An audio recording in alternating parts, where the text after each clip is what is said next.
Welcome to mid day debate. నేను Vijay. Telangana rising global సమ్మిట్లో పెట్టుబడులు వెల్లువెత్తుతున్నాయి. సదస్సు తొలి రోజు సుమారు 4 లక్షల కోట్ల పెట్టుబడులకు పలు కంపెనీలు ప్రభుత్వంతో ఒప్పందాలు కుదుర్చుకున్నాయి. రెండో రోజు మరిన్ని కంపెనీలతో ఎంఓయూలు కుదుర్చుకోనున్నారు. 2047 విజన్ కోసం తాము సాంకేతికత, సుస్థిరతపై వ్యూహాత్మక దృష్టి పెట్టామని రేవంత్ రెడ్డి అంటున్నారు.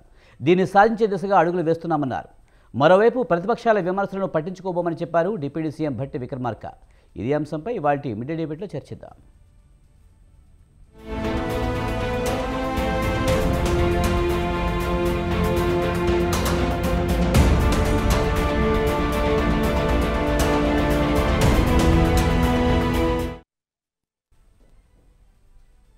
రైజింగ్ తెలంగాణ 2047 గ్లోబల్ సమ్మిట్లో అట్టహాసంగా నిర్వహిస్తున్నారు.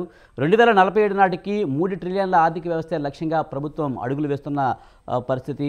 ఇంత భారీ లక్ష్యాన్ని సాధించేందుకు ప్రణాళిక ప్రభుత్వం దగ్గర ఉందన్నది ప్రతిపక్షాలు విమర్శిస్తున్న పరిస్థితి. ఇదే అంశానికి సంబంధించి మనతో మాట్లాడేందుకు మన్యం కోటేశ్వరరావు గారు, విశ్లేషకులు మనతో ఉన్నారు. ఆయనతో మాట్లాడదాం. కోటేశ్వరరావు గారు నమస్తే అండి. సార్, రైజింగ్ తెలంగాణ 2047 అయితే అట్టహాసంగా నిర్వహిస్తున్న పరిస్థితి. 2047 విజన్ సాకారం కావాలంటే ఎలాంటి ప్రణాళికతో ప్రభుత్వాలు ముందుకు వెళ్ళాలి? ప్రస్తుత ప్రభుత్వాలు అనుసరిస్తున్న విధానాలతో 2047 విజన్ సాకారం అవుతుందంటారా? ఇప్పుడు రాజు తలుచుకుంటే దెబ్బలకు కొదవ అన్నట్లుగానే ప్రభుత్వం తలుచుకుంటే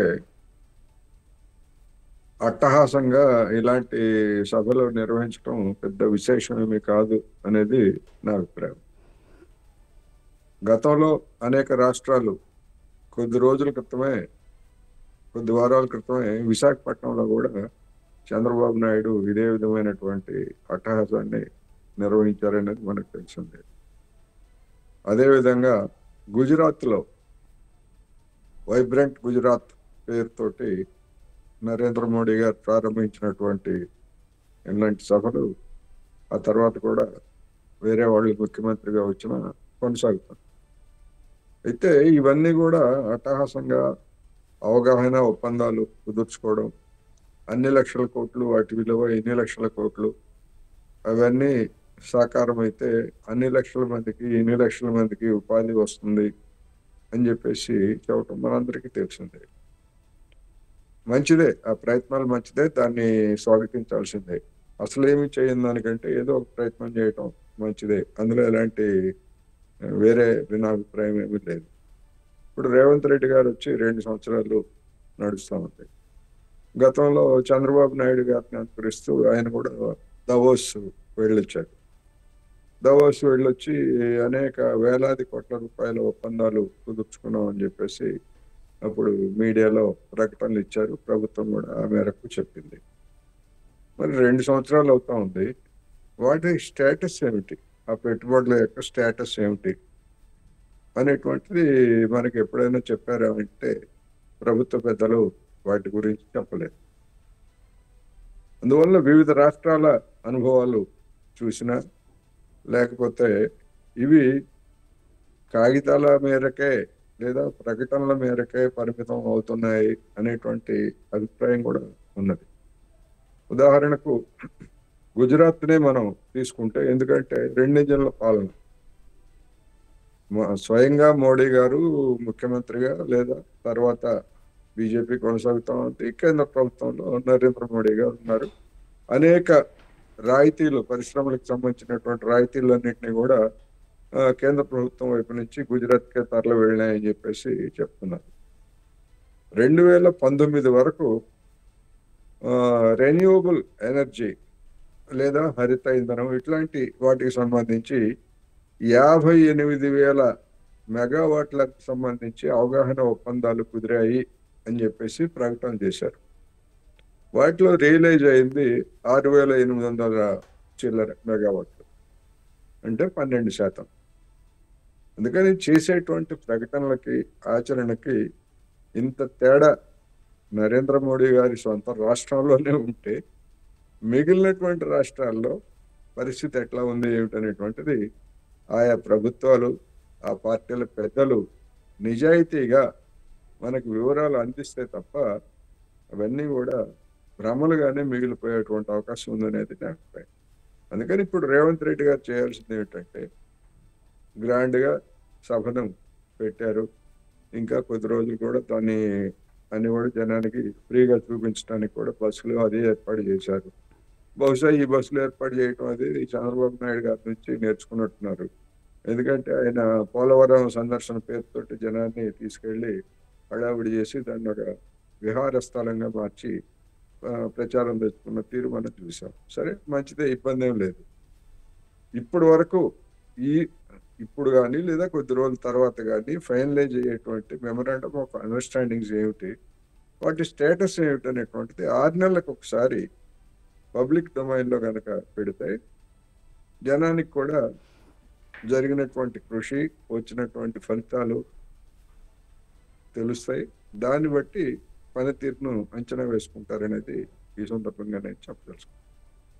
అటు కోటేశ్వరరావు గారు, మీరు చెప్పినట్టు ఇప్పుడు ప్రభుత్వం అయితే 3 ట్రిలియన్ల ఆర్థిక వ్యవస్థగా 2047కి చేయాలనేది టార్గెట్గా పెట్టున్నారు. నిజంగా 3 ట్రిలియన్ల ఆర్థిక వ్యవస్థ దిశగా వెళ్ళాలంటే పెట్టుబడిదారులను ఆకర్షించాలి, తద్వారా వాళ్ళకి ప్రోత్సాహకాలు ఇవ్వాలి, తర్వాత ఉద్యోగాలు పెరుగుతాయి. అప్పుడు ఖచ్చితంగా 3 ట్రిలియన్ దిశగా వెళ్ళే అవకాశం ఉంటుంది. నిజంగా మీరు చెప్పినట్టు ప్రభుత్వాలు చిత్తశుద్ధితో ఉంటే అవుతుంది. కానీ ప్రభుత్వాలు చెప్పే మాటలకి, ప్రకటనలకి, వాస్తవానికి చాలా డిఫరెన్స్ ఉంటుందని మీరే చెప్తున్నారు. మరి ప్రభుత్వాలు ఈ విధంగా ఆలోచిస్తే ప్రజలకు తప్పుడు సంకేతాలు వెళ్తాయి. మరి నిజాలు చెప్పాలంటే ఏం చేయాలి? మరి ప్రభుత్వాలు చిత్తశుద్ధితో ఎందుకు పనిచేయట్లేదంటారు? ఇప్పుడు విజన్ 47 పేరుతోటి నరేంద్ర మోడీ గారు దానికి ఆయన తెరదీశారు. విజన్ 47 అని ఎందుకు చెప్పారు అంటే 2047 నాటికి మన దేశానికి స్వాతంత్రం వచ్చి 100 సంవత్సరాలు గడుస్తుంది. ఆ 100 సంవత్సరాలు గడిచే నాటికి దేశాన్ని ఇప్పుడు అభివృద్ధి చెందుతున్న దేశంగా ఉన్నటువంటి దాన్ని ఒక అభివృద్ధి చెందిన దేశం స్థాయికి నేను తీసుకెళ్తాను అనేటువంటిది ఆయన చెప్పినటువంటి విజన్లో ఉన్నటువంటి సారాంశం. అదేవిధంగా దాన్ని సరే, ఎన్డీఏ కూటమిలో భాగస్వామిగా ఉన్నటువంటి చంద్రబాబు నాయుడు గారికి విజన్ల గురించి చెప్పడం కొత్త ఏమీ కాదు. ఆయన కూడా దాన్ని పట్టుకున్నారు. ఇప్పుడు ఏ రాష్ట్రమైనా అదేం తప్పేమి ఏం కాదు. కానీ ఈ విజన్ 47 తెలంగాణకి సంబంధించి నేను ఒక పత్రికా ఇంటర్వ్యూలో దాన్ని రూపొందించినటువంటి వాళ్ళలో ఒకరైనటువంటి ఒక నిపుణుడి అభిప్రాయం చూశాను. ఆయన చెప్పిన తర్వాత నాకేమర్థమైందంటే, ఎస్, నేను దీన్ని సాధిస్తాను అని చెప్పేసి చెప్తూ దానికి ఒక షరతు, మనకు ఒక కథ ఉంది. ఒక గ్రామానికి చెందినటువంటి ఒక వ్యక్తి గ్రామానికి వచ్చి ఆ ఊర్లో ఉన్నటువంటి ఒక పెద్ద గుట్ట మీద ఉన్నటువంటి బండరాయిని నేను తల మీద మోస్తాను, నాకు బలం వస్తే అంటే, నిజంగానే కదా అని ఆ ఊరు వాళ్ళంతా మేపారంట. మేపిన తర్వాత 6 నెలల తర్వాత ఎస్, నేను సిద్ధంగా ఉన్నాను అంటే, నిజంగా లేపుతాడేమోనని చూస్తే అక్కడికి వెళ్ళిన తర్వాత మీరు దాన్ని లేపి నా నెత్తి మీద పెట్టండి, నేను మోస్తా అన్నాడు. ఆ విధంగా అలా చేస్తే, ఇలా చేస్తే, అంత వృద్ధి చెందితే, ఇంత వృద్ధి చెందితే అని ఆ విధమైనటువంటి షరతులు, లేకపోతే ఆ విధమైనటువంటి క్యావియేట్లు వేసి చెప్పేటువంటి దానికి ఏ విధంగా వస్తుంది, ఆచరణాత్మకమైనటువంటి అంచనాలు ఉండాలి అనేది కూడా నేను ఈ సందర్భంగా చెప్పదలుచుకున్నా. అలాంటి ఆచరణాత్మకమైనటువంటివి లేవు. మనం చూసాం. ఎందుకు ఈ విధంగా చెప్పాల్సి వస్తూ ఉందంటే, 5 లక్షల కోట్ల డాలర్ల మేరకు జీడిపిని పెంచుతాను అని చెప్పేసి నరేంద్ర మోడీ గారు అధికారానికి వచ్చినటువంటి కొత్తలో చెప్పి 2022 నాటికి నేను దాన్ని సాధిస్తాను అని చెప్పారు. ఇది 2025. ఎక్కడున్నాం మనం? 4 లక్షల డాలర్ల దగ్గర అటు ఇటుగా ఉన్నాం. జపాన్ మీద ఒక దశలో ఎక్కువైందంటారు, ఒక దశలో తగ్గిందంటారు. సరే, ఎక్కువ తక్కువ పెరిగిందని అనుకుందాం.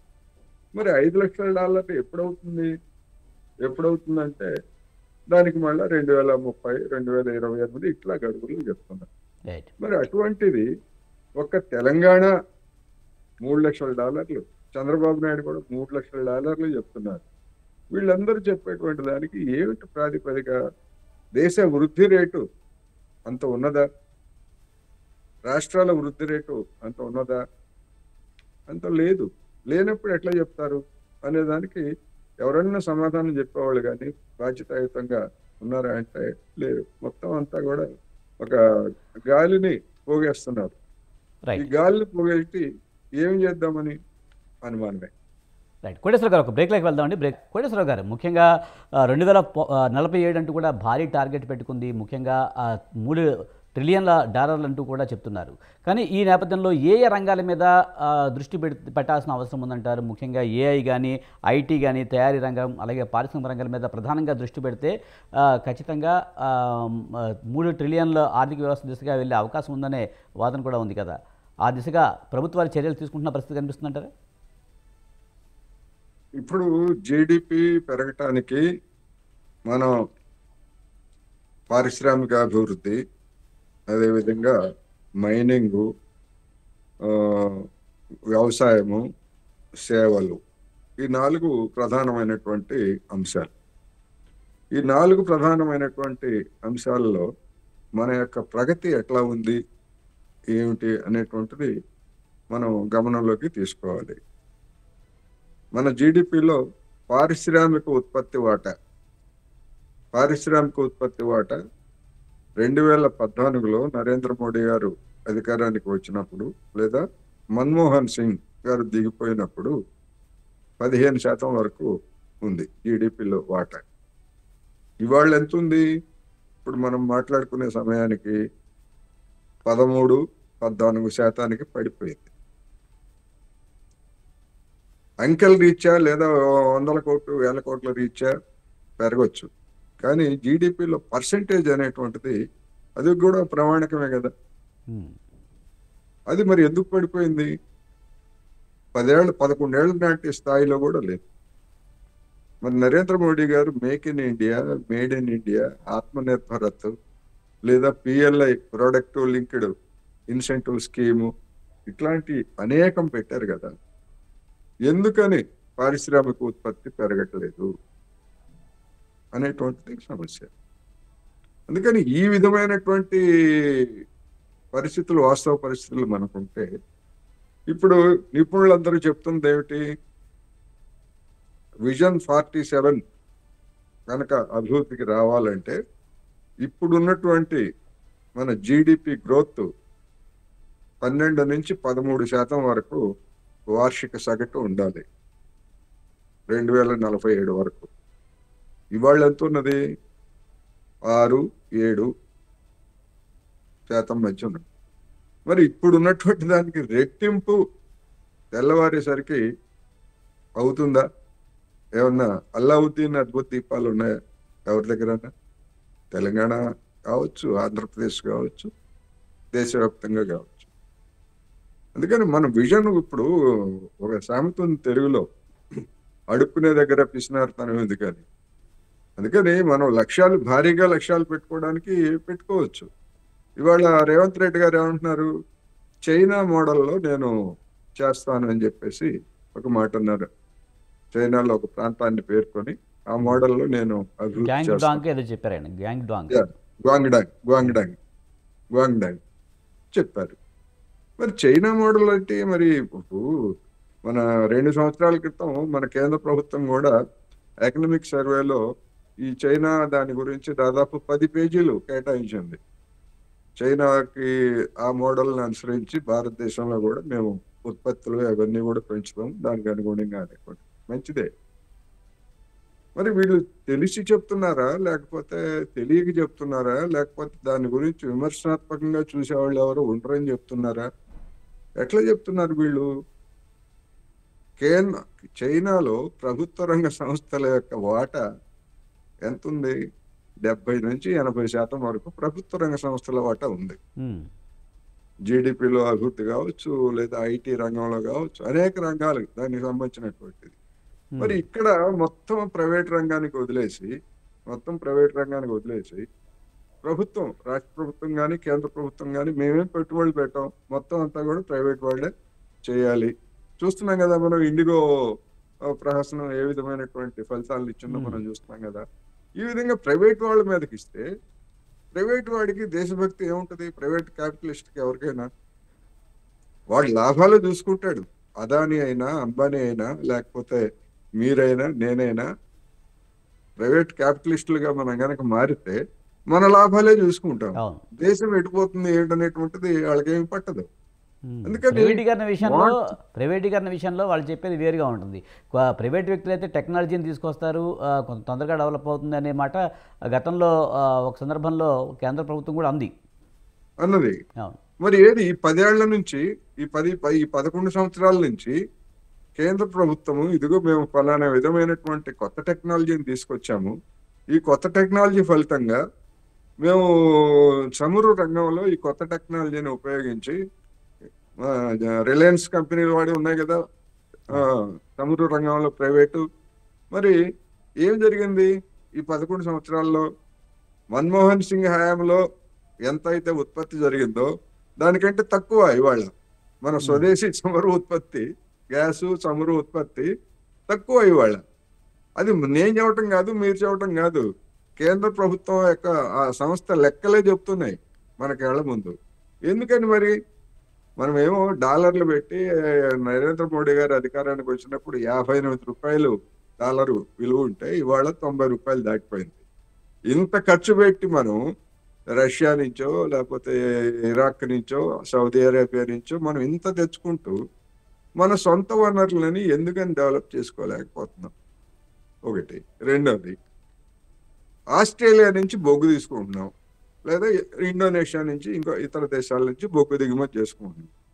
మరోవైపు ఏం చెప్తారు? భారతదేశంలో 100 సంవత్సరాలకు సరిపడా బొగ్గు నిల్వలు ఉన్నాయి అని చెప్తారు. మరి ఇక్కడ బొగ్గు తీస్తే మన కార్మికులకు పని దొరుకుతుంది, మన విదేశీ మార్గ ద్రవ్యం ఆదా అవుతుంది, ట్రాన్స్పోర్ట్ ఇవన్నీ కూడా కలిసి వస్తాయి. అయినా కానీ మనం ఎందుకని ఆస్ట్రేలియా నుంచి, ఇండోనేషియా నుంచి, ఇంకో దేశం నుంచి మనం బొగ్గు తెచ్చుకుంటున్నాం?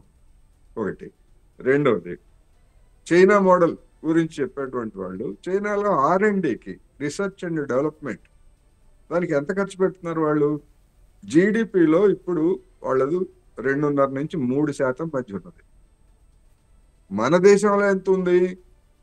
మన్మోహన్ సింగ్ గారి హయాంలో 0.67 ఉంటే నరేంద్ర మోడీ గారు 12 ఏడు వచ్చింది కనుక 12 కూడా అంతే ఉంది.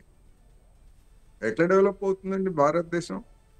R&D మీద అనేక దేశాలు R&D మీద ఖర్చు పెట్టి దానికి వచ్చినటువంటి ఫలితాలని ఉత్పత్తిలో లేకపోతే ఇతరత్ర అన్నింటిలో వాళ్ళు ఆ ఫలితాలను అందిస్తూ ఉంటే ప్రభుత్వ రంగం చేస్తుందా ప్రైవేట్ రంగం చేస్తుందా అది వేరే అంశం. ఎవరో వాళ్ళు చేయాలి కదా. మరి ఎందుకని మన జీడిపిలో 0.7% మాత్రమే R&D ఉంటే ఇక్కడ కొత్త పరిశ్రమలు వచ్చినా కొత్త టెక్నాలజీ ఎక్కడి నుంచి వస్తుంది? ఎవరు తీసుకొస్తారండి? అమెరికా వాడో లేకపోతే చైనా వాడో ఇంకోవాడో అప్పనంగా మనకు ఏమైనా ఇస్తాడా? సమస్య లేదు. అందుకని మనం చేయాల్సింది చేయకుండా చైనా కబుర్లు లేకపోతే ఇంకో కబుర్లు, ఆ కబుర్లు, ఈ కబుర్లు చెప్తే ఉపయోగం ఉంది. 2 ఏళ్ల క్రితం లేదా 3 సంవత్సరాల క్రితం కరోనా తర్వాత ఏం చెప్పారు? చైనా నుంచి అదిగో కంపెనీలన్నీ వరుస క్యూ కట్టాయి అని మన మీడియాలో కూడా చాలా మంది నిజంగానే వచ్చినట్టుగా ఎక్కడ నాయిస్ వస్తుంది? శివకుమార్ గారు మీ దగ్గర నాయిస్ వస్తుంది. అందుకని మరి చైనా నుంచి ఎన్ని కంపెనీలు వచ్చాయి? కాదండి విజయ్ గారు, ఆయన యాదగిరి మల్లెపాక యాదగిరి దగ్గర వస్తుంది, నా దగ్గర రైట్. అదే అందుకని చైనా నుంచి ఎన్ని కంపెనీలు వచ్చాయి? చెప్పేవాడు ఎవడన్నా చెప్పేవాడు ఉన్నాడా? ఎవడు చెప్పాడు? మనకి కంపెనీలు రాలేదు. ఇప్పుడు చైనా నుంచి పెట్టుబడులు తీసుకుంటాం మేము అని చెప్పేసి చెప్తున్నాను. మంచిదే, తీసుకోండి. అందుకని చైనా మోడల్ అంటే ఏమిటి అనేటువంటిది ముందు పాలకులు ఎవరైనా కావచ్చు, కేంద్ర ప్రభుత్వం అయినా లేదా రాష్ట్ర ప్రభుత్వం అయినా, ఆ మోడల్ ఏమిటి, అక్కడ అనుసరిస్తున్నటువంటి పద్ధతులు ఏమిటి అనేటువంటిది తెలుసుకొని చెప్తే జనానికి ఉపయోగం ఉంటుంది. లేకపోతే చైనా బ్రహ్మాండంగా అభివృద్ధి సాధించింది కనుక మేము కూడా అట్లాగే చేస్తాము అని చెప్పేసి ఇక్కడ చైనాలో కనీస వేతనాలు ప్రతి సంవత్సరానికి పెరుగుతాయండి. కనీస వేతనాలు తెలంగాణలో ఎప్పుడు పెరిగినాయి? ఉమ్మడి రాష్ట్రంలో 2006, 2008, 10 అంటే 15 సంవత్సరాల క్రితం పెరిగినటువంటి కనీస వేతనాలని ఇంతవరకు బీఆర్ఎస్ ప్రభుత్వం సవరించలేదు. మన రేవంత్ రెడ్డి గారు సవరిస్తాననే మాట కనీసం చెప్పను కూడా చెప్పట్లేదు. ఎందుకు చేయాలి పని ఉత్సాహంగా ఏ కార్మికుడైనా? మన ఛానల్స్ పరిస్థితి కూడా అంతే కదా.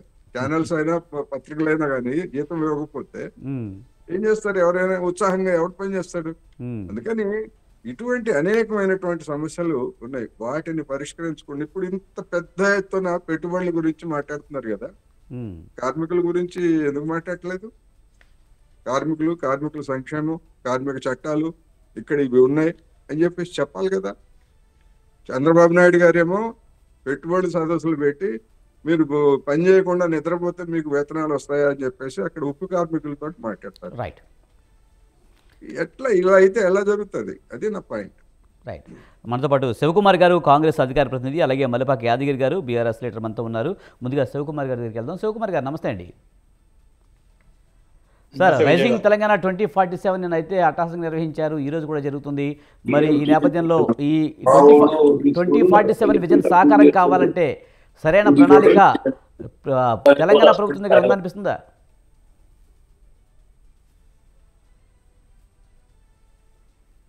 ముందుగా స్వతంత్ర టీవీ ప్రేక్షకులకు, మీకు ప్యానల్ ఉన్న కోటేశ్వరరావుకి और మల్లెపాక యాదగిరి గారికి నమస్కారం. ఇదేదైతే కాంగ్రెస్ పార్టీ ముందుగా కాంగ్రెస్ పార్టీ 2 సంవత్సరాలు పూర్తి చేసుకున్న సందర్భంగా అందరికీ శుభాకాంక్షలు. అదే కాకుండా ఈరోజు కాంగ్రెస్ పార్టీ అధినేత్రి తెలంగాణ మనకు అనౌన్స్ చేసిన శ్రీమతి సోనియా గాంధీ గారి బర్త్డే సందర్భంగా అందరికీ హ్యాపీ బర్త్డే. అయితే ఈరోజు నిన్న జరిగిన ఏదైతే తెలంగాణ రైజింగ్ గ్లోబల్ సమిట్ ఏదైతే మొదలు పెట్టడం జరిగిందో అది ఒక రకంగా ఆలోచిస్తే శుభసూచకం. ఎందుకంటే మనం బయటి దేశాలకు వెళ్ళి అక్కడ పోయి ఒప్పందాలు లేకపోతే ఇంకేదో అనే దానికంటే అందరినీ, ప్రముఖులందరినీ, లేకపోతే మొత్తం భారతదేశంలో ఉన్న అన్ని రాష్ట్రాల ముఖ్యమంత్రులని, లేకపోతే సెంట్రల్ మంత్రులని, ప్రధానమంత్రి అందరినీ ఇన్వైట్ చేసి ఒక రకంగా మన ఆతిథ్యం ఇచ్చి వాళ్ళని పిలిచి ఆల్రెడీ తెలంగాణ రాష్ట్రం ఉంది. తెలంగాణ రాష్ట్రం ఆల్రెడీ ఈ రోజు జరిగే పార్లమెంట్ లో కూడా సెకండ్ క్యాపిటల్ గా హైదరాబాద్ ని ఎన్నుకోవడానికి బిల్ పాస్ చేద్దామని అనుకున్నారు. మళ్ళీ అది 6 months వరకు వాయిదా వేసిండు అనేది నాకున్న సమాచారం. ఒకవేళ అట్లా ఆలోచిస్తూ పోతుంటే తెలంగాణ ఇంకా రైజ్ అవుతుంది అనేది, తెలంగాణలో ఇంకా అభివృద్ధి చెందుతుంది. దాని తర్వాత మొన్ననే రీసెంట్లీ మనం వినడం జరిగింది, ఇండస్ట్రీ మొత్తానికి శంషాబాద్ లో ఏర్పాటు చేస్తామని చెప్పడం జరిగింది. తర్వాత ఇప్పుడు ట్రంప్ వాళ్ళ ఇది కూడా మన దగ్గర పెట్టుబడులు పెడతామని చెప్పడము, నిన్న జరిగిన సమిట్ లో, ఈ రోజు జరిగిన సమిట్ లో పెట్టుబడులు ఆకర్షితంగానే వచ్చినాయి. దాని మీద ముఖ్యమంత్రి కానీ, మంత్రులు కానీ, ఇటు ఐటీ శాఖ మంత్రి శ్రీధర్ బాబు గారు కానీ, మిగతా మంత్రులు కానీ అక్కడ కూర్చొని ఎంఓయూలు చేయడం కానీ, లేకపోతే వాళ్ళలో మాట్లాడి వాళ్ళకి ఏదైతే ఎస్టాబ్లిష్మెంట్ కి మనం ఏం సపోర్ట్ చేయాలో, వాళ్ళు మనకేం చేస్తారు అనే దాని మీద డిస్కషన్ జరుగుతుంది. దాని తర్వాత ఈ పెట్టుబడులని ఏదో ఆషామాషిగా కాకుండా ముందుకు తీసుకుపోయి ఇది ఖచ్చితంగా తెలంగాణ అభివృద్ధికి తోడ్పడేలాగానే చేస్తారని. శివకుమార్ గారు, పెట్టుబడుల విషయంలో ప్రభుత్వాలు చెప్పేయన్ని అబద్ధాలే అనే విమర్శలు ఉన్నాయి.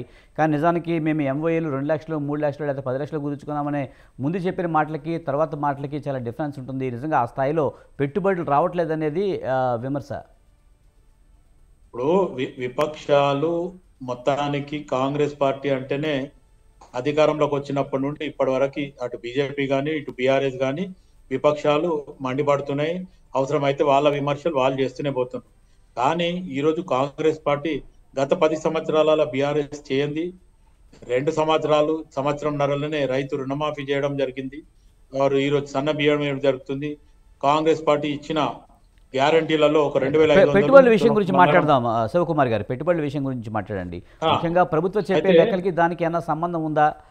ఎందుకు అబద్ధాలు చెప్తున్నాయి? గత ప్రభుత్వాలైనా ఈ ప్రభుత్వమైనా ఆచరణ అది ఓన్లీ ప్రకటనలు చేసి మేము ఎంత తెచ్చాం అంత తెచ్చామని ప్రజలను నమ్మించే ప్రయత్నం, లేకపోతే ఓటు బ్యాంకుగా ఇలాంటివన్నీ ప్రచారం చేసుకోవడం తప్పించి కానీ నిజానికి అవన్నీ ఆచరణ సాధ్యం కావడం లేదు, ఆచరణకు రావట్లేదనే విమర్శలు ఉన్నాయి. అయితే విజయ్ గారు, నిన్న జరిగిన దానికి ఈ రోజు జరిగేదానికి, దాని తర్వాత ముఖ్యమంత్రి కానీ లేకపోతే మంత్రివర్గంలో ఒక నిర్ణయం తీసుకొని ప్రెస్ మీట్ ఇస్తారు. దాంట్లో నిజంగా ఆచరణలో ఉందా లేదా మనకు కూడా తెలిసిపోతుంది. ఇప్పుడు మటుకైతే పెట్టుబడులు ఆశ ఆశించిన తగ్గట్టే వచ్చినాయి. రేపు అదే ఎంఓఎల్ చేసుకొని ముందుకు పోతాము. రేపు ఎస్టాబ్లిష్మెంట్స్ ఖచ్చితంగా జరుగుతాయి. రేపు ఫ్యూచర్ సిటీ ఏదైతే అనుకుంటున్నామో అది ఖచ్చితంగా జరుగుతుంది అని ఒక మనం కూడా భావిద్దాం. కానీ ఇబ్బంది పరంగా ఏమైనా ఉంటే మటుకు అది అటు బీఆర్ఎస్ చేసినా కాంగ్రెస్ చేసినా నష్టమే. అది ఇవాళ కాకపోతే రేపు మళ్ళీ మనం దాని గురించి చర్చించాల్సి వస్తుంది. తప్పుని తప్పే అంటాము, ఒప్పుని ఒప్పే అంటాము. ఎట్టి పరిస్థితుల్లో ఏదో బీఆర్ఎస్ చేస్తే తప్పు, కాంగ్రెస్ చేస్తే ఒప్పు అనేది ఏమి ఉండదు.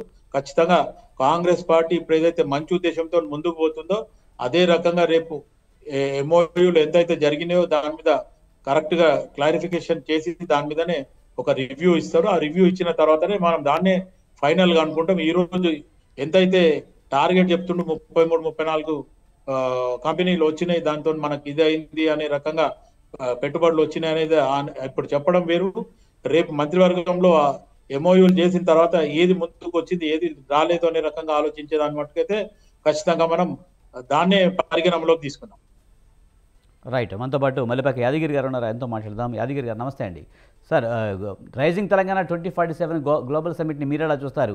ముఖ్యంగా పెట్టుబడులు ఆకర్షించడమే లక్ష్యంగా అయితే వస్తున్న పరిస్థితి కనిపిస్తుంది. చాలా పెట్టుబడులు వస్తున్నాయి, ఇప్పటికే 2 లక్షలు 3 లక్షలు అనేది చెప్తున్నారు. ఎలా చూడాలి? హలో యాదగిరి గారు వినిపిస్తుందా? చెప్పండి. యాదగిరి గారు, రైజింగ్ తెలంగాణ 2047 మీరు ఎలా చూస్తారు? పెట్టుబడులు వెలువ వస్తున్నాయి, రాబోయే రోజుల్లో $3 ట్రిలియన్ వరకు కూడా వెళ్తాము, ఆర్థిక వ్యవస్థను తీసుకెళ్తామంటూ ప్రభుత్వం చెప్తుంది. ఎలా చూస్తారు మీరు? పెట్టుబడులు ఎక్కడి నుంచి వస్తాయో కాంగ్రెస్ పార్టీ, రేవంత్ రెడ్డి గారు ముఖ్యమంత్రి చెప్పాల్సిన అవసరం ఉన్నది. 3 రోజుల నుంచి కనీసం ఇది 3 నెలల నుంచి దీన్ని ఊదరగొట్టి తుస్సుమని గ్లోబల్ సమ్మిట్ అని చెప్పేసి ఫ్యూచర్ సిటీ వేదికగా కాంగ్రెస్ సర్కార్ ఫ్లాప్ షో పెట్టింది. 150 మంది 44 దేశాల నుంచి 150 మంది ప్రముఖులు, 18 రాష్ట్రాల ముఖ్యమంత్రులు వస్తారని చెప్పి దాన్ని మంత్రులకు, ఎమ్మెల్యేలకు స్వాగతం పలకడం కోసం అప్పచెప్తే ఒక్క కేంద్ర మంత్రి కూడా రాలే, ప్రధానమంత్రి రాలే, వాళ్ళ జాతీయ నాయకులు రాలే, ఎవ్వరు రాకుండా ఏదైతే ఉన్నదో పెద్ద పెద్ద వ్యాపారవేత్తలు కూడా ఎక్కడక్కడ కన్నెత్తి కూడా చూడకుండా, హైదరాబాద్ లో ప్రత్యక్షంగా చూసే అభివృద్ధిని చూడకుండా, ఒక హైదరాబాద్ అవతల ఉన్నటువంటి ప్రాంతంలో డేరాలు వేసి డేరా బాబా లాగా చంద్రబాబు నాయుడు గారి మెప్పు కోసం అమరావతి నుంచి ఫ్యూచర్ సిటీ నుంచి అమరావతి వరకు బుల్లెట్ ప్రూఫ్ అని చెప్పేసి అనేక రకాలుగా ఈ గ్లోబల్ ప్రచారం చేసుడు ఒక తప్పితే రేవంత్ రెడ్డి గారికి ఏ అభివృద్ధి మీద చిత్తశుద్ధి లేదు. ఎవరొచ్చిరో తెలంగాణ రాష్ట్ర ప్రజలు మొత్తం చూస్తున్నారు. తెలంగాణ అభివృద్ధి ముఖ్యం కాదు రేవంత్ రెడ్డి గారికి. ఆయన అభివృద్ధి, ముఖ్యమంత్రి గారి అభివృద్ధి, వారి కుటుంబ అభివృద్ధి, వారి సోదరులు, వారికి సంబంధించిన అనుయాయులకు, కాంగ్రెస్ పార్టీ పెద్దలకు మాత్రమే ఈ ఫ్యూచర్ సిటీ ద్వారా అభివృద్ధి చెందుతారు. కానీ తెలంగాణ రాష్ట్రానికి ఏ మాత్రం అభివృద్ధి జరిగే పరిస్థితిలో లేదు. 3 లక్షల కోట్ల అప్పులు వస్తాయి ఈ తెలంగాణ రాష్ట్రానికి అని చెప్పి ఇప్పటి వరకు ఏ అప్పులు వచ్చినాయో, ఎవరు పెట్టుబడి పెట్టినో చూసుకుంటే నిన్న వచ్చింది 4 నెలల కిందట వచ్చినటువంటి మూలధనం ప్రారంభమైంది 5,600 కోట్ల పెట్టుబడులు పెడుతుందని చెప్పేసి వాళ్ళు నిన్న అగ్రిమెంట్ చేసుకున్నారు. ఏ విధంగా చేసుకుంటారో ఒక్కసారి చెప్పాల్సిన అవసరం రాష్ట్ర ప్రభుత్వానికి ఉంటుంది. అనవసరంగా తెలంగాణ రాష్ట్ర ప్రజాధనాన్ని దుర్వినియోగం చేసి ఈ రోజు 100 కోట్ల రూపాయలు ప్రజాధనాన్ని వృధా చేసిన ముఖ్యమంత్రిగా చిరస్థాయిలో నిలిచిపోతాడు రేవంత్ రెడ్డి గారు. మనకు హైదరాబాద్ లో HICCలో హైటెక్సీలో 25,000 మంది కెపాసిటీ కలిగిన ప్రాంతం ఉండి Hyderabad hi tech city secretariat, Ambedkar 125 అడుగుల అంబేద్కర్ విగ్రహం, హైదరాబాద్ ఐటీ కంపెనీలను చూపించి 44 దేశాల ప్రతినిధులకు, బిజినెస్ మ్యాన్లకు అభివృద్ధిని చూపించలేక అక్కడ డేరాలేసి డేరాలను చూపిస్తే ఎవరు పెట్టుబడులు పెడతారో మరి రేవంత్ రెడ్డి గారు చెప్పాల్సిన అవసరం ఉంటది. ఇది కేవలం గ్లోబల్ ప్రచారమే కాదు, గ్లోబల్ సమ్మిట్ అనేది మాత్రం ఆయన సొంత తృప్తి కోసం చేసిందే కానీ ఆయన అభివృద్ధి కోసమే కానీ తెలంగాణ రాష్ట్రానికి నయా పైసా లాభం లేదని మాత్రం మా పార్టీ తరఫున మేము చెప్పదలుచుకున్నాం. మరి ఇప్పుడు దాకా వాళ్ళు 3 లక్షలు 4 లక్షలు చెప్తాయని అన్ని కూడా అబద్ధాలేనంటారా? ఇప్పుడు గతంలో మీరు కూడా కొన్ని మీరు కూడా గతంలో లక్షల కోట్లు తీసుకొచ్చామని చెప్పేసి బీఆర్ఎస్ కూడా చెప్పింది. ఇవన్నీ ఆచరణ సాధ్యం కాకపోవడానికి మీరేమంటారు? అంటే ప్రభుత్వాలు పరిపాలించే టైంలో ప్రచారం కోసం కేవలం మేము ఇంత తెచ్చాం అంత తెచ్చామని చెప్పుకోవడం కోసమే తప్పించి వాస్తవాలు కాదు, ఇవన్నీ అబద్ధాలు, నిజంగా పబ్లిక్ డొమైన్లో పెట్టాల్సిన అవసరం ఉందంటారా? ఏ కంపెనీస్ వచ్చాయి ఏంటి అనేది? మళ్ళీ ఒకసారి చెప్పండి. యాదగిరి గారు, చెప్పండి.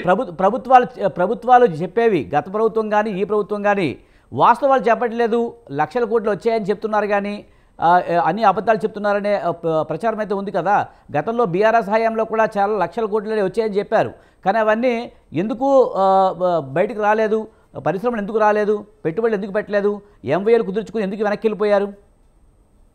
ఒకసారి ప్రభుత్వం వాళ్ళ చేతిలో ఉంది కదండి, విచారణ చేపట్టమనండి. తెలంగాణ బీఆర్ఎస్ ప్రభుత్వం 10 సంవత్సరాలలో అనేక కంపెనీలు హైదరాబాద్ కు తీసుకొచ్చిన ఘన చరిత్ర బీఆర్ఎస్ పార్టీది, బీఆర్ఎస్ ప్రభుత్వానికి. కేసీఆర్ గారు ముఖ్యమంత్రిగా, కేటీఆర్ ఐటీ మంత్రిగా అనేక కంపెనీలు హైదరాబాద్ తీసుకొచ్చి అనేక మంది నిరుద్యోగులకు ఉద్యోగ కల్పన, ప్రైవేట్ రంగంలో ఉద్యోగం కల్పించిన ప్రభుత్వం కేసీఆర్ గారి ప్రభుత్వం. కానీ ఈ రోజు ఒక్క ఉద్యోగం కల్పించలేక ఈ రోజు కేవలం ఆయన గ్లోబల్ ప్రచారం కోసమే డబ్బులను వృధా చేయడం. ఈ రోజు 3 లక్షల కోట్ల రూపాయలు వస్తున్నాయి అని చెప్పేసి దాని మీద కమిషన్ కావాలన్న ఉద్దేశంతో, అదే విధంగా మూసీ సుందరీకరణకు 1,50,000 కోట్లు అని చెప్పేసి ఈ అన్ని ఇక్కడ రాష్ట్రంలో పెట్టుబడులు లేవు, నాకు అప్పు ఊడతలేదు, డబ్బులు లేవు అని చెప్పేసి ఆయన ఇచ్చిన హామీలకు, సంక్షేమ పథకాలకు డబ్బులు లేవు అని చెప్పేసి, ఉద్యోగస్తులకు డిఏలు పిఏలు పెంచడం కోసం డబ్బులు లేవు, నన్ను కోసుక తిన్నా, నా దగ్గర న్యాయం పైసలు లేదని చెప్పి మేము ఢిల్లీ యాదగిరి గారు కోట్ల రూపాయలు అప్పు ఏ విధంగా యాదగిరి గారు ఇప్పుడు చూస్తే కనుక 2047 టార్గెట్ మంచిదంటారా కాదంటారా? ఒకవేళ మంచిదే అనుకుంటే అది మీ ప్రభుత్వం నెక్స్ట్ టైం మీరు వస్తే కనుక మీరు దాన్ని కొనసాగింపుగా చేస్తారా చేయరా? తెలంగాణ రాష్ట్ర అభివృద్ధి కోసం ఏ కంపెనీ పెట్టుబడి, తెలంగాణ రాష్ట్రానికి పెట్టుబడులు వస్తే స్వాగతిస్తాం. తెలంగాణ రాష్ట్రం అభివృద్ధి కావాలన్నదే బీఆర్ఎస్ లక్ష్యం. కానీ రేవంత్ రెడ్డి గారు ఈ రోజు చేసింది తెలంగాణ రాష్ట్ర అభివృద్ధి మాత్రం అక్కడ ఏ విధంగా కూడా జరగదు. అక్కడ దాని చుట్టుపక్కల ఉన్నటువంటి వాళ్ళ కుటుంబ సభ్యులు భూములు కొనుక్కొని అక్కడ ఉన్న వాళ్ళ అభివృద్ధి కోసం మాత్రమే ఈ రోజు ఈ కార్యక్రమాన్ని చెప్పిరని చెప్పేసి మేము చెప్పదలుచుకున్నాం. అంటే రాజకీయంగా మాత్రమే వ్యతిరేకిస్తున్నారా? నిజంగా పెట్టుబడులు ఇస్తే స్వాగతించాల్సిన అవసరం లేదంటారా? మంచి కార్యక్రమం చేసినప్పుడు ప్రతిపక్ష పార్టీగా విమర్శలే లక్ష్యంగా చేయడం ఎంతవరకు కరెక్ట్? చెందుతుందంటే మా పార్టీ నుంచి మేము స్వాగతిస్తాం. విజయ్ గారు, బీఆర్ఎస్ వాళ్ళు ఒక కంకణం కట్టుకుంటారు, కాంగ్రెస్ పార్టీ ఏది చెప్పినా మేము వ్యతిరేకించాలి అంతే తప్ప వీళ్ళు పెద్ద డంబచారం చేస్తుంది. గత 10 సంవత్సరాలు తెలంగాణ మిగులు బడ్జెట్ రాష్ట్రం సోనియా గాంధీ గారు ఇప్పుడు ఇస్తే ఈరోజు అప్పుల రాష్ట్రం చేసింది బీఆర్ఎస్ వాళ్ళు కాదా? ఏ ప్రభుత్వం ఉన్నా ప్రతిపక్షాలు చేసే పని అదే కదా శివకుమార్ గారు. గతంలో బీఆర్ఎస్ అధికారంలో ఉన్నప్పుడు కాంగ్రెస్ పార్టీ కూడా ఇదే రకమైన ఆరోపణలు చేసింది. రాజకీయ ప్రయోజనాల కోసమే తప్పించి పెట్టుబడులను ఆహ్వానించే పరిస్థితి ప్రతిపక్షాలు ఎప్పుడైనా చూసామా మనం మన దేశంలో, మన రాష్ట్రంలో? నేనేమంటున్నా విజయ్ గారు, గతంలో 10 సంవత్సరాలలో టీఆర్ఎస్ చేసిన దానికి ఇప్పుడు జరుగుతున్న గ్లోబల్ సమ్మిట్ అయిన తర్వాత రేపు గానీ ఎల్లుండి గానీ ముఖ్యమంత్రి గారు ప్రెస్ మీట్ ఇచ్చిన తర్వాత మనం దీని మీద ఒక నిర్ధారణ ఏదైనా ఒకటి శివకుమార్ గారు ఏదైనా వాస్తవాలు చెప్పాలి. వాస్తవాలు చెప్పే పరిస్థితి ఉందా అనేదే ఇక్కడ పాయింట్. ఇప్పుడు నిజానికి ఎన్నో లక్షల కోట్లు చేసామని గత ప్రభుత్వం చెప్పింది. అంతకుముందు దావోస్ వెళ్ళినప్పుడు సీఎం రేవంత్ రెడ్డి కూడా చెప్పారు. కానీ ఎంవైఏలు కుదుర్చుకుంటున్నామంటున్నారు, కానీ ఎక్కడ పెట్టుబడులు రాని పరిస్థితి. మరి కుదుర్చుకున్న ఎంవైఏలని ఏమైపోతున్నాయి? ఇప్పుడు ఎంఓయూ చేసిన తర్వాత, ఎంఓయూ అంటేనే మీకు తెలుసు కదా విజయ్ గారు, మెంబర్ ఆఫ్ అండర్స్టాండింగ్ ఎక్కడైనా బ్రేక్ అయితే కూడా అది అక్కడనే బ్రేక్ అయిపోతుంది. ఒకవేళ ఇప్పుడు ఈ గతంలో దావోస్ లో వాళ్ళు చేసింది ఏంది అనేది ఇప్పటివరకు వాళ్ళు చెప్పలేరు. ఎక్కువ మాట్లాడితే 2 సంవత్సరాలు మీ ప్రభుత్వమే అధికారంలో ఉంది, మీరే గణాంకాలు లెక్కలు చెప్పండి అని చెప్పి ఉల్టా బీఆర్ఎస్ వాళ్ళు కాంగ్రెస్ మీద అంటున్నారు. కానీ ఇప్పుడు నేను అనేది ఏంది, కాంగ్రెస్ పార్టీ ఈ 2 రోజుల సమ్మిట్, నిన్న ఈ రోజు ఏదైతే సమ్మిట్ చేసిందో దాంట్లో ఏదైతే పెట్టుబడులు వచ్చినాయో దాని మీద ఎంఓయూ జరిగి లేకపోతే మంత్రివర్గంలో ఒక నిర్ణయం తీసుకొని ప్రెస్ మీట్ పెట్టిన తర్వాతనే దాన్ని మనం ఆచరణలోకి తీసుకోవడం. చెప్తున్నారు శివకుమార్ గారు, ప్రెస్ మీట్ పెడతారా? ప్రెస్ మీట్ పెట్టిన తర్వాత కూడా అందులో నిజాలు ఉంటాయా? తర్వాత ప్రభుత్వ పాలసీలు పెట్టుబడిదారులకు అనుకూలంగా ఉంటాయా? అంత పారదర్శకంగా ఉంటారనేది రాబోయే రోజుల్లో చూడాలి. కోటేశ్వర గారు మీరేమంటారు? ప్రభుత్వాలు చెప్పేది ఒకటి చేసేది ఒకటి ఇంతకుముందు మీరే చెప్పారు. ఇప్పుడు అధికార పక్షం ఒక ట్రై చేస్తుంది, 2047 ఒక టార్గెట్ లక్ష్యంగా పెట్టుకుంది. ప్రతిపక్షాలు దాన్ని విమర్శించడమే లక్ష్యంగా పెట్టుకోవడం ఎంతవరకు కరెక్ట్ అంటారు? ఇప్పుడు అభివృద్ధి జరుగుతున్నప్పుడు పెట్టుబడులు వస్తున్నప్పుడు ఆహ్వానించాల్సిన అవసరం లేదంటారా? గతంలో కాంగ్రెస్ ప్రభుత్వం కూడా అలాగే చేసింది. ప్రభుత్వాలు మారినప్పుడల్లా ఇలా ప్రతిపక్షాలు విమర్శించడం, అధికారంలోకి వచ్చిన తర్వాత ముందు ప్రభుత్వం చేసిన అభివృద్ధినో లేకపోతే వాళ్ళు చేసిన పథకాలనో లేకపోతే ఇలా పెట్టుబడులను ఆపేయడం అనేది జరుగుతుంది. అందుకే పెట్టుబడులు రావడానికి భయపడుతున్నారనే ఒక వాదన కూడా ఉంది. యా. ఇప్పుడు ప్రయత్నాలు చేయటాన్ని ఎవరు తప్పు పట్టక్కర్లేదండి. తప్పు పట్టాల్సినటువంటి అవసరం లేదు. వాటిని హైప్ చేసినప్పుడు మాత్రమే అసలైనటువంటి సమస్య వస్తుంది. ఇప్పుడు 2 తెలుగు రాష్ట్రాల్లో జరుగుతున్నటువంటి పరిణామం ఏంటి? మీరు గనక చంద్రబాబు నాయుడు నమ్మో లేకపోతే రేవంత్ రెడ్డిని నమ్మో ఇక్కడ కనుక పెట్టుబడి పెట్టుబడిట్లయితే మేము వచ్చిన తర్వాత రేపు విధానాలను మార్చేస్తాం అని చెప్పేసి ప్రతిపక్షంగా ఉన్నటువంటి బీఆర్ఎస్ కావచ్చు, వైసీపీ కావచ్చు చెప్తాం. ఆ విధమైనటువంటి ప్రకటనలు చేసిన తర్వాత ఏ పెట్టుబడిదారుడైనా ₹1 పెట్టుబడి పెట్టాలన్నా కానీ దానికి గ్యారంటీ ఏమిటనేది చూస్తారు. మరి అటువంటప్పుడు మరి ప్రతిపక్షాలు ఎందుకని ఈ విధమైనటువంటి ధోరణులకు పాల్పడుతున్నాయి అనేది జనం కూడా తేల్చుకోవాల్సిందే. ఇప్పుడు మన యాదగిరి గారు చెప్పారు, మా హయాంలో అనేక ఒప్పందాలు జరిగినాయి. ఇప్పుడు హరీష్ రావు గారు లేదా కేటీఆర్ లేదా అంటూ బీజేపీ వాళ్ళందరూ కూడా ఈ కాళేశ్వరం మీద లేకపోతే వీటి మీద సాగునీటి లెక్కలు ఇవన్నీ చెప్పినప్పుడు ప్రభుత్వం ఏ విధమైనటువంటి డెమాన్స్ట్రేషన్ అంటే సమాచారాన్ని చేసిందో వాళ్ళు కూడా అదే విధంగా కౌంటర్గా చెప్పి అంతా హడావుడి చేశారు. మరి అదే హడావుడి మీ 9.5 సంవత్సరాల పాలనలో ఎన్ని అవగాహన ఒప్పందాలు కుదిరాయి, ఎన్ని రియలైజ్ అయ్యాయి అని చెప్పడానికి బీఆర్ఎస్కి ఎందుకని అంత ఇబ్బంది పడాల్సిన అవసరం ఏముంది? ప్రభుత్వం మీద నెట్టడం ఏముంది? అందుకని ప్రభుత్వం మీద నెడుతున్నారు కనుక నేనేమంటున్నానంటే ప్రభుత్వం కూడా గత అంటే 2014లో తెలంగాణ రాష్ట్రం ఏర్పడిన తర్వాత రాష్ట్ర ప్రభుత్వం అధికారికంగా పెట్టుబడుల ఆకర్షణకు చేసినటువంటి ప్రయత్నాలన్నీ, ఇంట బయట కుదుర్చుకున్నటువంటి అవగాహన ఒప్పందాలన్నీ అవి ఏ స్టేటస్లో ఉన్నాయి, ఎంతవరకు రియలైజ్ అయినాయి అనేటువంటిది గడిచినటువంటి 10 సంవత్సరాలతో పాటు 10 సంవత్సరాలతో పాటు ఈ 2 సంవత్సరాల్లో జరిగినటువంటి కృషిని కూడా ఒక స్టేటస్ పేపర్ను ప్రకటించమనండి. ఒక స్టేటస్ పేపర్ను ప్రకటిస్తే ఎవరికైనా కానీ ఒక భరోసా ఉంటుంది. ఓహో వీళ్ళు ఇట్లా చేశారు, ఇంత వచ్చినాయి అని. మనం పక్కనే ఉన్నటువంటి ఆంధ్రప్రదేశ్లో మనం చూసాం. చంద్రబాబు నాయుడు గారు మొదట నేను 19 లక్షల కోట్ల మేరకు అవగాహన ఒప్పందాలు కుదుర్చుకున్నా అన్నారు. దానిలో రియలైజ్ అయిన ఎంత? 15%. ఆ తర్వాత జగన్మోహన్ రెడ్డి గారి అధికారానికి వచ్చి నేను మాత్రం తక్కువ ఏంటి, నేను కూడా చంద్రబాబు నాయుడు కంటే అవగాహన ఒప్పందాలు ఏమి తక్కువ కుదుర్చుకోలేదని చెప్పేసి నేను కూడా 19 లక్షల కోట్ల మేరకు అవగాహన 5 ఏళ్లలో ఒప్పందం కుదుర్చుకున్నానని చెప్పేసి ఆయన చెప్పాడు. మరి ఆయన 19 కోట్లు 19 లక్షల కోట్లు, ఈయన 19 లక్షల కోట్లు ఏమైనా ఆంధ్రప్రదేశ్లో? అందుకని అధికారంలో ఉన్నటువంటి వాళ్ళు చెప్పేటువంటి మాటల్ని యాస్టీజ్ గా తీసుకోవద్దు అనేదే నేను చెప్తున్నాను. ప్రయత్నాన్ని తప్పట్టాల్సినటువంటి పని లేదు. సరే, అది ఆయా పార్టీలకి సంబంధించినటువంటి రాజకీయ అంశం. నేనేమంటున్నానంటే రేవంత్ రెడ్డి గారిని ఇప్పటికైనా ఈ బీజేపీ కావచ్చు, బీఆర్ఎస్ కావచ్చు చేసినటువంటి విమర్శల్ని గమనంలోకి తీసుకొని తర్వాత ఒక స్టేటస్ పేపర్ని ప్రకటించమనండి. 6 నెలలకు ఒకసారి, సంవత్సరానికి ఒకసారి ప్రోగ్రెస్ గురించి పబ్లిక్ డొమైన్లో పెట్టమనండి. అదేం రహస్యమేం కాదు కదా. అదేమన్నా మిలిటరీకి సంబంధించినటువంటి రహస్యం కాదు, దేశ భద్రతకు సంబంధించినటువంటి రహస్యాలు ఏవి కాదు, బహిరంగ విషయాలే కదా. మనమేమి వ్యాపార రహస్యాలను బయట పెట్టమంటలేదుగా, వాళ్ళ యొక్క వ్యాపార ఎత్తుగడలను బయట పెట్టమంటలేదుగా, కంపెనీల వ్యాపార ఎత్తుగడల్ని. ప్రోగ్రెస్ ఉదాహరణకు మన స్క్రీన్ మీదనే గ్రాన్యూల్స్ ఇండియా 1200 కోట్లతోటి పెట్టుబడి పెడుతుందని రాశారు. గ్రాన్యూల్స్ ఇండియా ఆల్రెడీ హైదరాబాద్లో ఉన్నటువంటి కంపెనీ. వాళ్ళు మేము విస్తరిస్తామా కంపెనీని అని చెప్పేసి ఎప్పుడో చెప్పారు. ఇప్పుడు ఆ 1200 కోట్లు కూడా ఇప్పుడు వచ్చినట్టుగా చిత్రిస్తున్నారు. ఇది ఎక్కడ అన్యాయం ఉంది?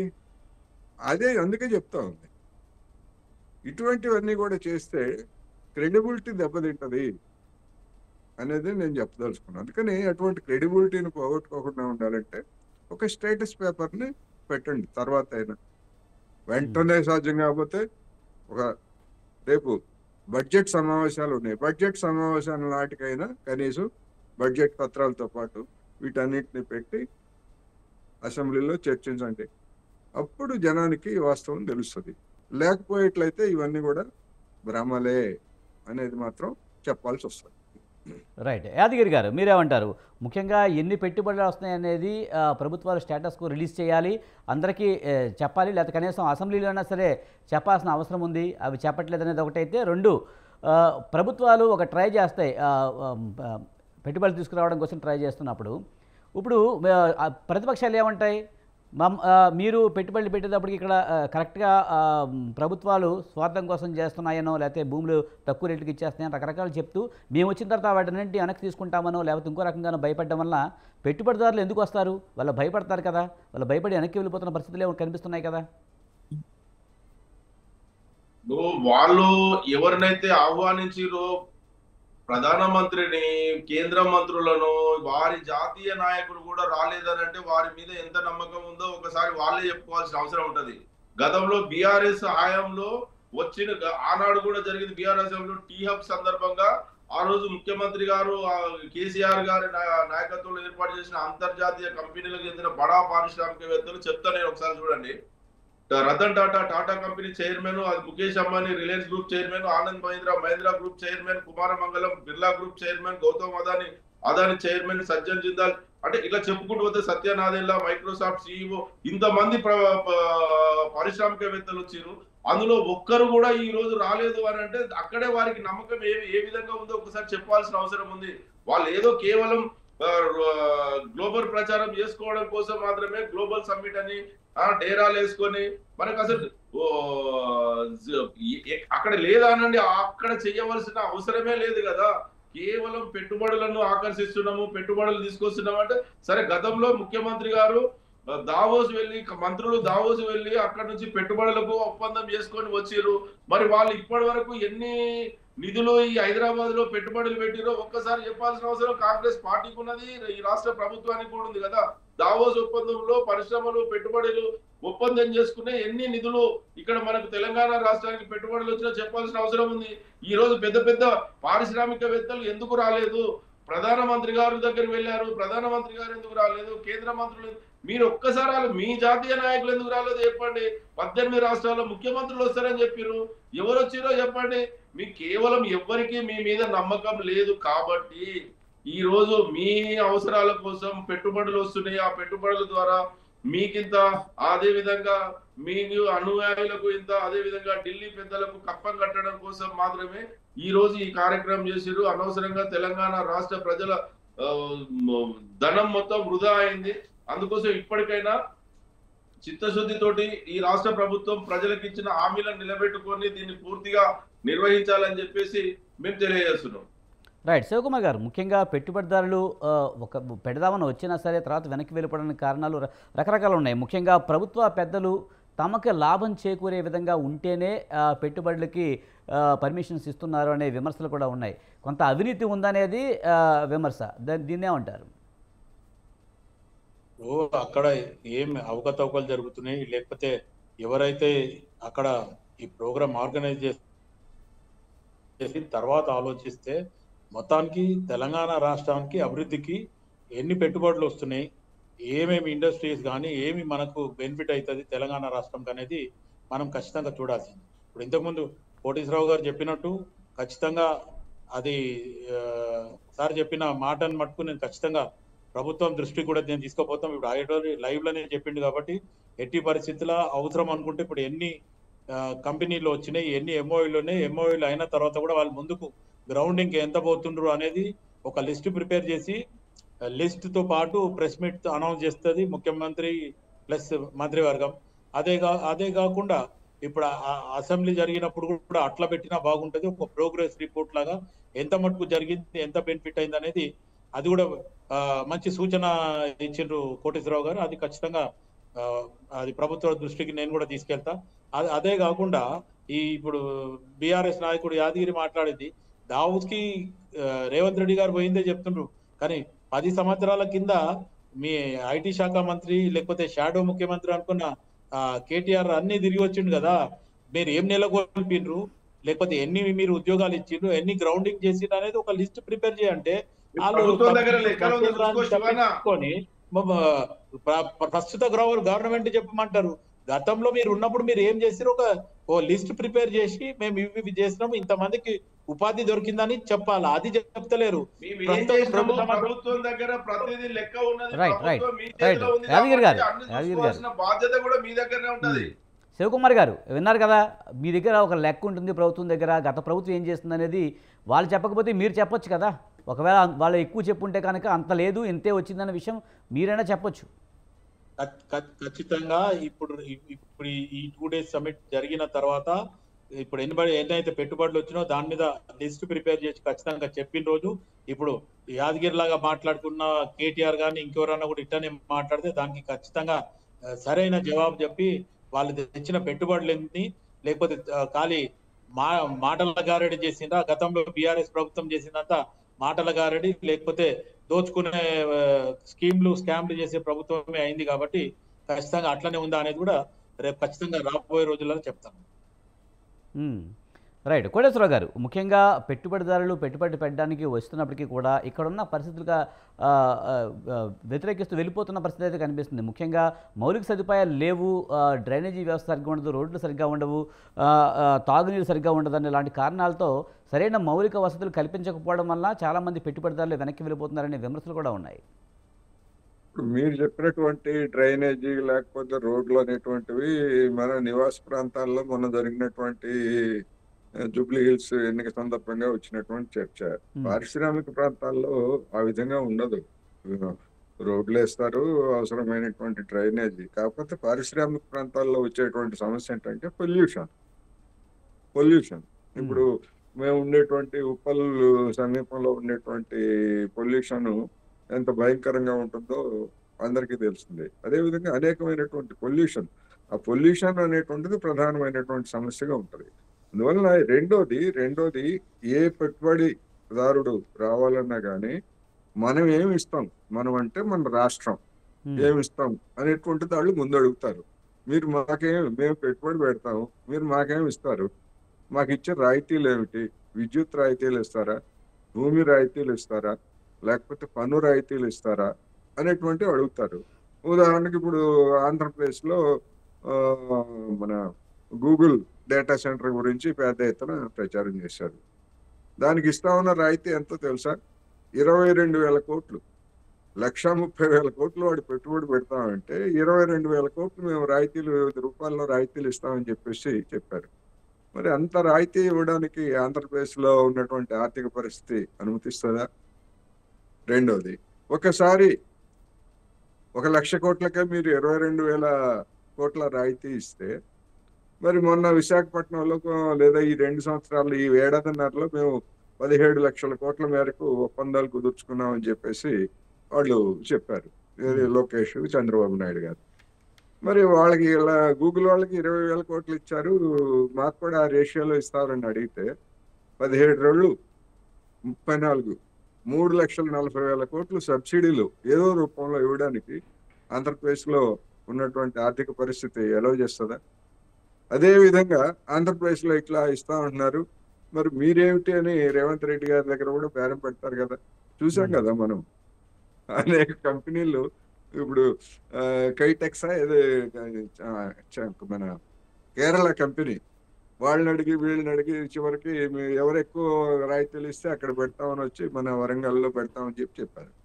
మరి అటువంటి పరిస్థితి, ఆ విధంగా రాయితీలు ఇవ్వగలిగినటువంటి పరిస్థితి అంటే రాష్ట్ర ప్రభుత్వ ఆదాయాన్ని కోల్పోయి, లేదా రాష్ట్ర ప్రభుత్వం దగ్గర ఉన్నటువంటి భూములు, విలువైనటువంటి భూములు వాళ్ళకి ఇచ్చి అంత రాయితీలు ఇచ్చేటువంటి స్థితి ఇవాళ 2 తెలుగు రాష్ట్రాల్లో ఉందా?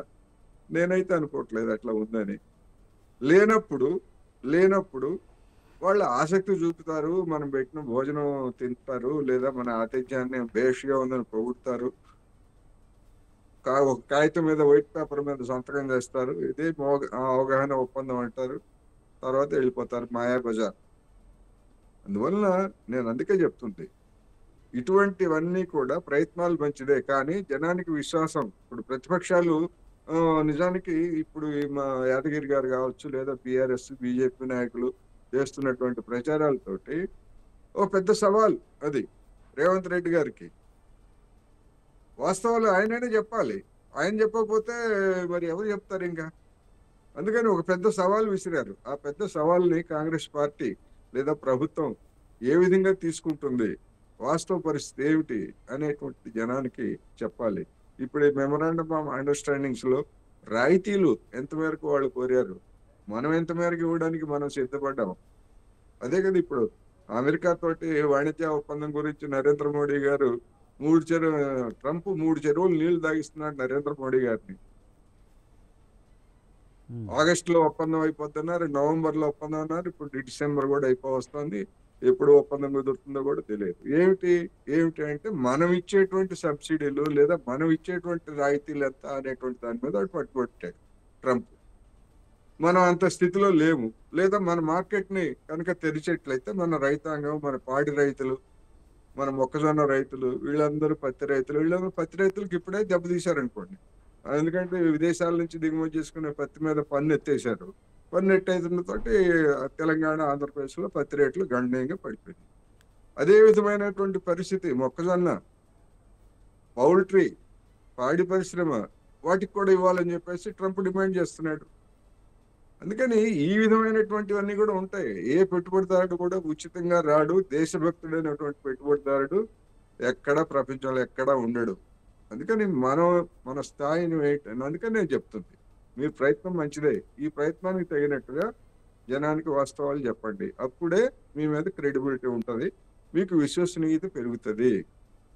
5 లక్షల కోట్లు అన్నారు. 5 లక్షల కోట్లు కాదు, నా అభిప్రాయం ప్రకారం ఒక 50,000 కోట్లైనా కొత్తగా ఇప్పుడు గనక సంపాదిస్తే అది తెలంగాణకి ఎంతో మేలు చేకూర్చినట్టు అవుతుంది.